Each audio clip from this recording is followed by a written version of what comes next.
Chegamos nas sessões, irmãos, onde é sempre difícil expor, pelo fato de que apenas nós temos aqui como se fosse um relatório do que aconteceu há pouco tempo.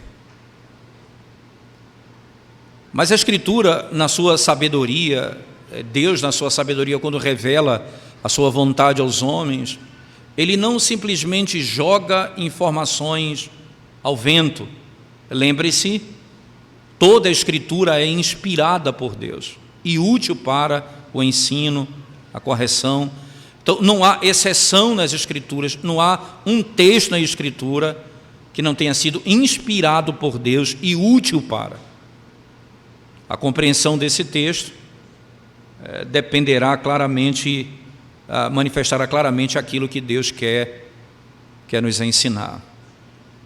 O título, e podemos chamar assim, geral dessa passagem, seria, como o título do cântico, Tu és fiel, Senhor.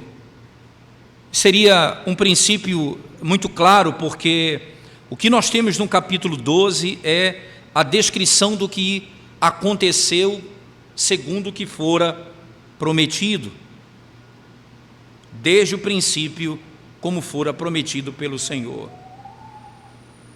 A pergunta é, por que agora eles estão dividindo a terra e ele no primeiro momento vai fazer menção daquilo que Moisés fez antes de passar o bastão para Josué, como aquele que iria conduzir o povo à terra prometida?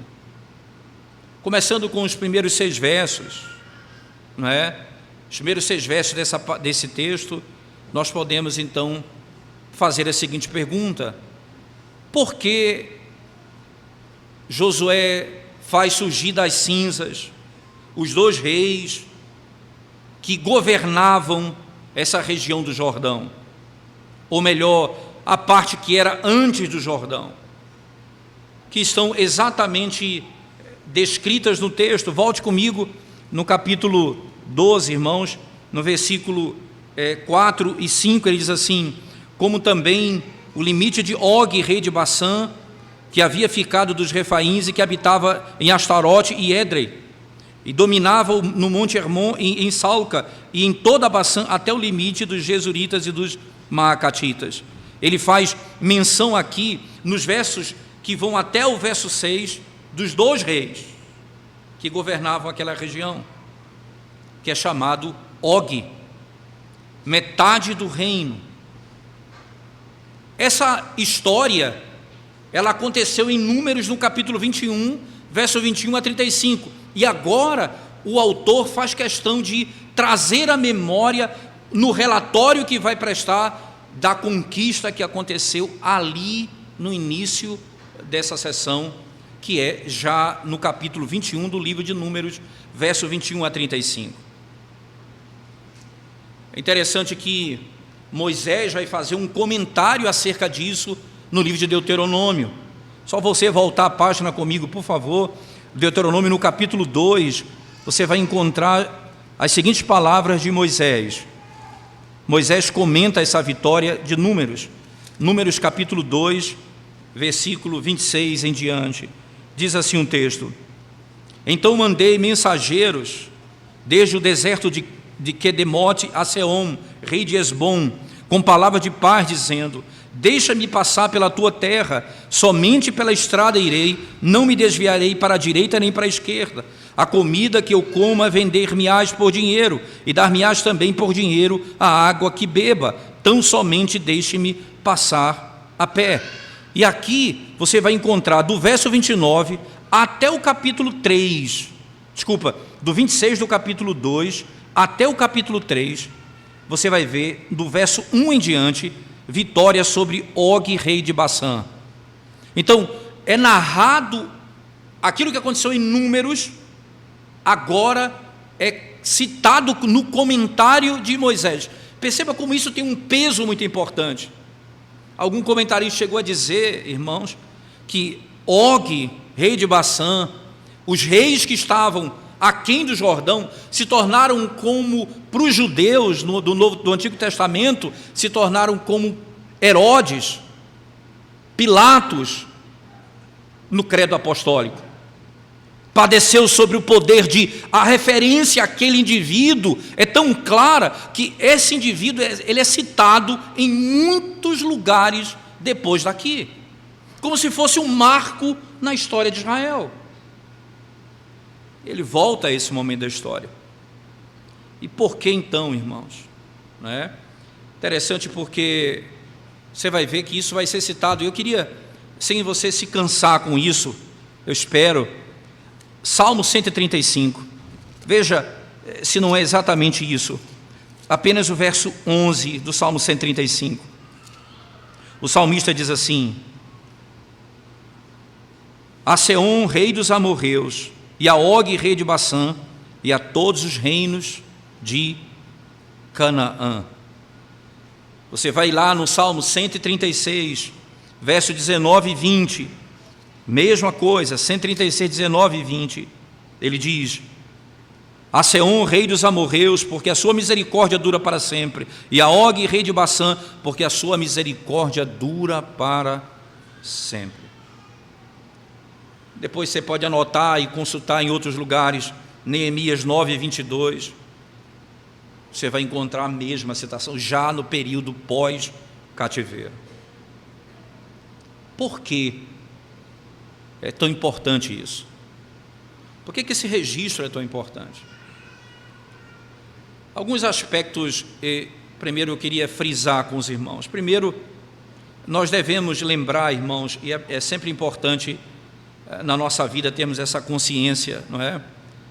As misericórdias novas não devem nos fazer esquecer das misericórdias antigas.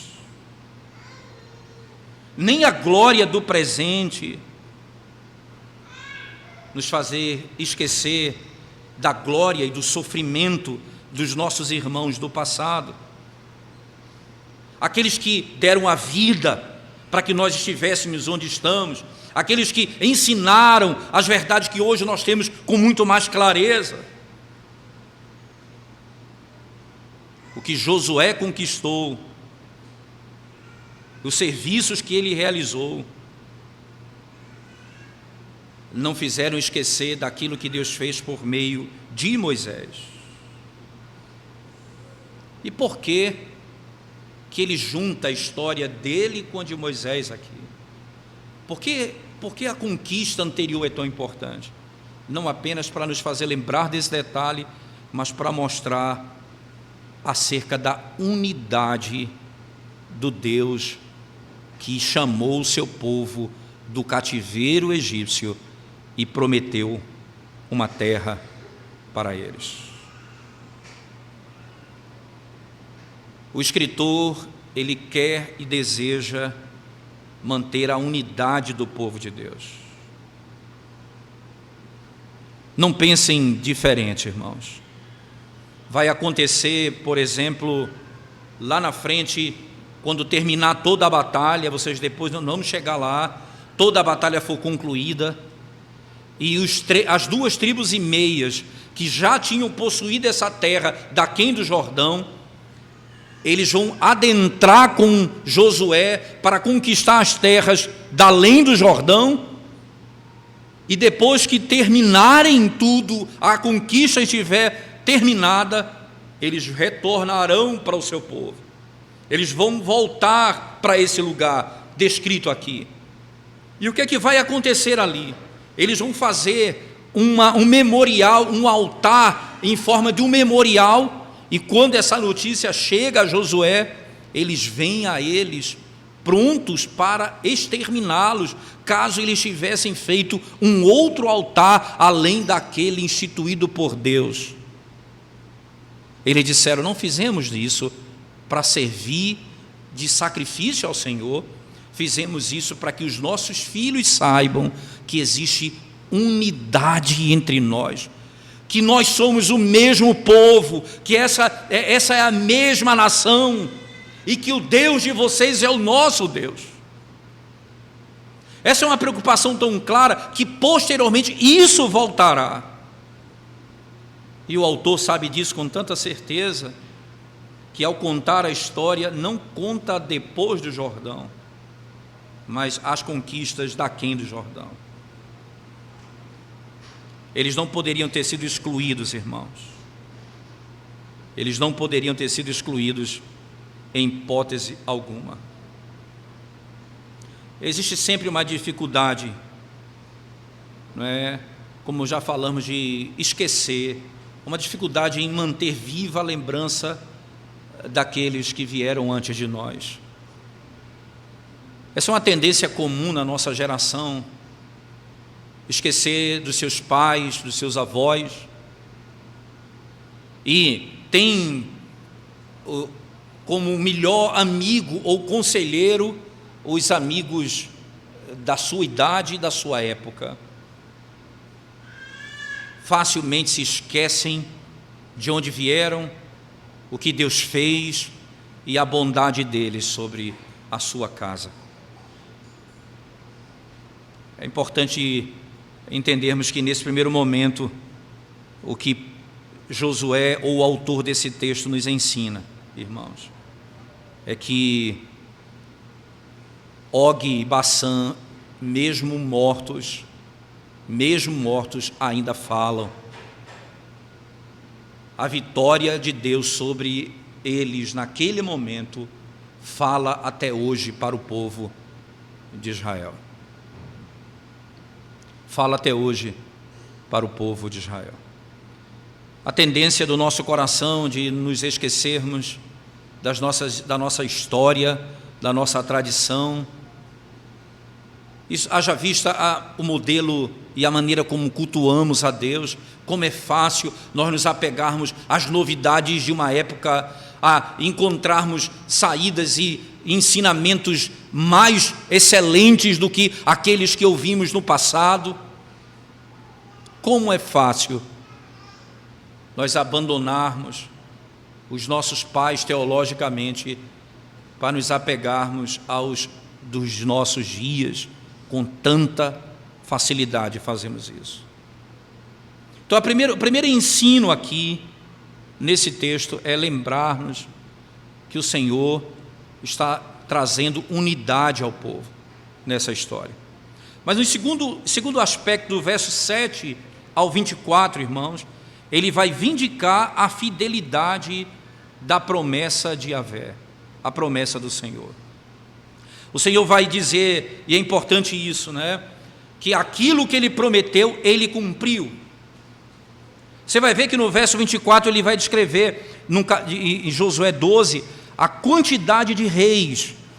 Ele diz assim, uma lista clara de reis.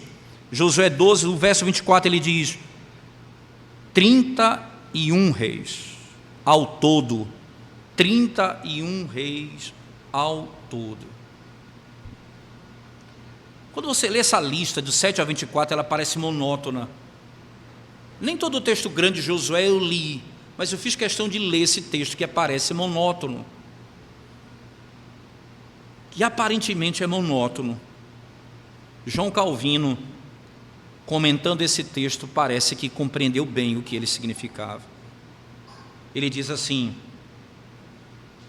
mas embora cada um desses, mencionados resumidamente, tiveram mais detalhes anteriormente, revelam uma excelente razão para serem colocados aqui diante dos nossos olhos, como uma figura viva da bondade de Deus,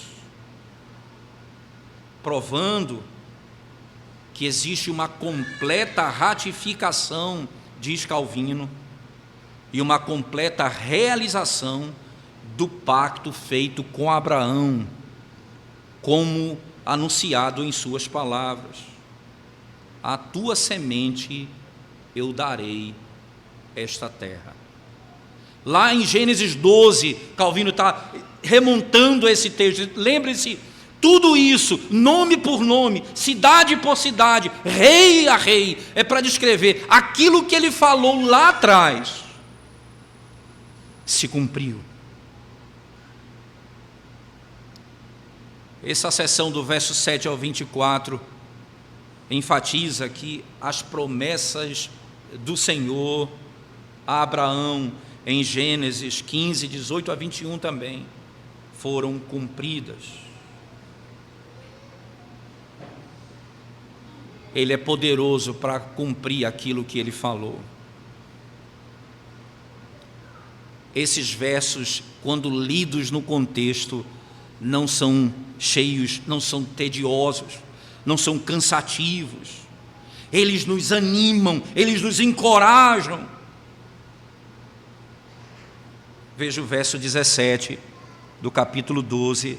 O rei de Tapa, outro, o de Éfer, outro. Cada um. Essas palavras, irmãos, não são extraídas de um arquivo morto.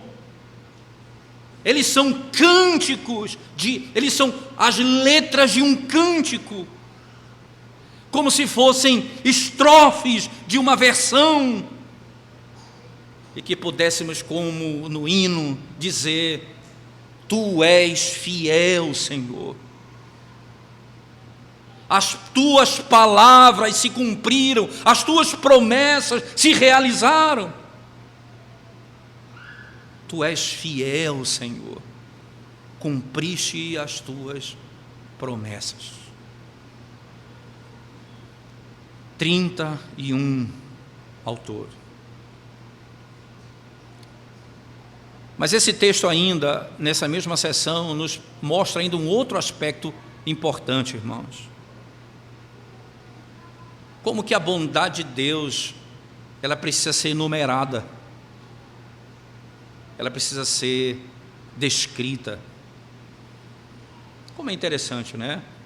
Uma lista detalhada das conquistas provam como Deus, item por item, cumpre sua palavra. Como nós ouvimos a citação de Calvino, isso não é tedioso, mas isso aqui são ações de graças. Mas não apenas no geral, mas em particular, nos detalhes. Cada rei conquistado é especificado. Ele poderia dizer 31 ao todo. Ele está dizendo apenas, irmãos, ele não apenas diz para mim que ele é digno de ser louvado, mas ele está dizendo que ele dá a causa para ser louvado. Ele não apenas diz eu sou louvado, mas essa é a razão pela qual eu sou louvado. Um outro comentarista sugere o seguinte: seria injusto sugerir que a igreja não agradece a Deus por tudo o que Ele faz.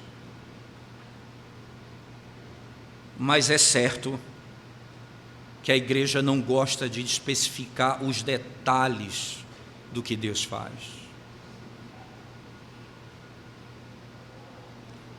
O comentarista ainda continua: se nós fôssemos treinados a reconhecer a bondade de Deus nos atos de Deus, em cada detalhe, detalhe por detalhe, muitos de nós teríamos pensamentos mais elevados de Deus e da igreja.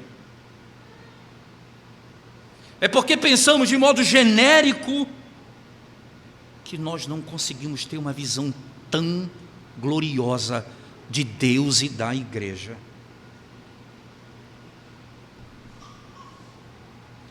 Por isso o salmista diz: não te esqueças de nenhum só dos seus benefícios. Não te esqueças de nenhum só. Lembrar do que ele fez. Lembre-se, irmãos, foi isso que o salmista no Salmo 143 fez no dia da sua angústia, quando ele narra dizendo: ó Senhor, ouve a minha oração, dá ouvidos às minhas súplicas. Não entre em juízo com o teu servo, pois na tua presença não há justo nenhum ser vivente. O inimigo tem perseguido a minha alma, Senhor. O inimigo tem lançado por terra a minha vida e tem me lançado na prisão. Eu vivo como os que morreram há muito. Dá-te pressa, Senhor, em responder-me. A minha alma desfalece, diz o salmista. E ainda ele vai e afirma: lembro-me dos dias de outrora e medito nos teus feitos. Lembro-me dos dias de outrora, nas trevas da angústia, no calabouço da alma, onde nada ele poderia enxergar. Ele diz: eu trago à minha memória os teus feitos. Eu posso contá-los, Senhor. Quantas bênçãos o Senhor nos deu.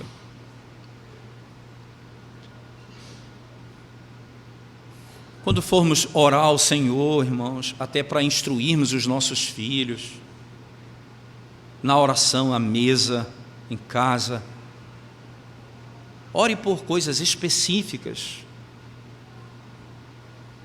Seja grato por coisas específicas. Lembre-se das coisas passadas, até mesmo da dor do passado, pois o salmista disse: foi-me bom ter passado pela aflição. É bom lembrar daquilo que nos feriu, mas não com ódio, com gratidão, olhando para o que Deus nos ensinou, o aprendizado com aquilo, como crescemos com aquilo.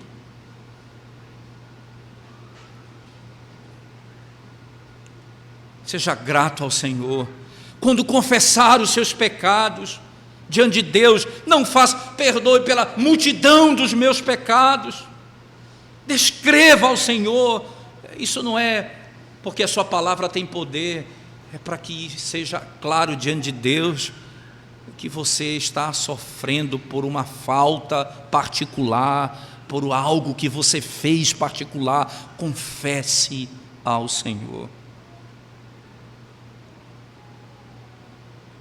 E por último, irmãos, esse texto descreve a vitória de Yahvé gloriosa na sua volta.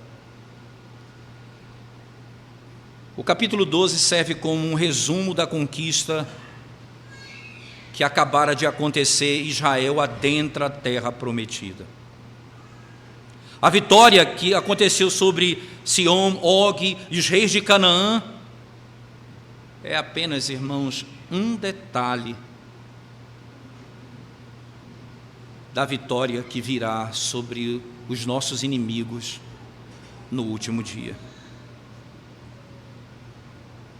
Como em Apocalipse, no capítulo 11, verso 15, descreve.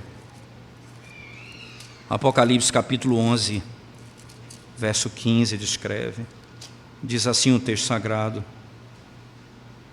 o sétimo anjo tocou a trombeta, e houve no céu grandes vozes dizendo: o reino do mundo se tornou de nosso Senhor e do seu Cristo, e ele reinará pelos séculos dos séculos.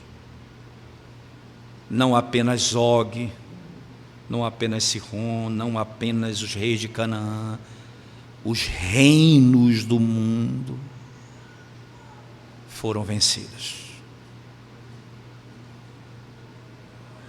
Essa é a esperança e a certeza da igreja do Senhor. Unidade, gratidão por tudo que Deus fez no passado e no presente,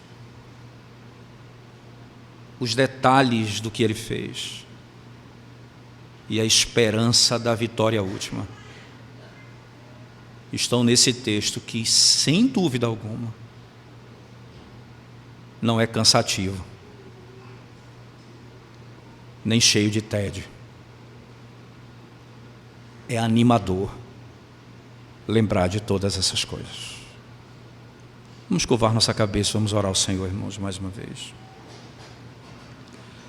Nós te bendizemos, ó Deus, pelo privilégio dessa manhã, no teu santo dia, podermos ouvir a tua palavra e sermos, ó Deus, conduzidos às verdades tão gloriosas nela, para o bem da nossa alma, para a salvação dos pecadores e para a edificação da tua igreja. Usa para o louvor do teu reino. Em nome de Jesus nós oramos. Amém, Senhor Deus. Amém.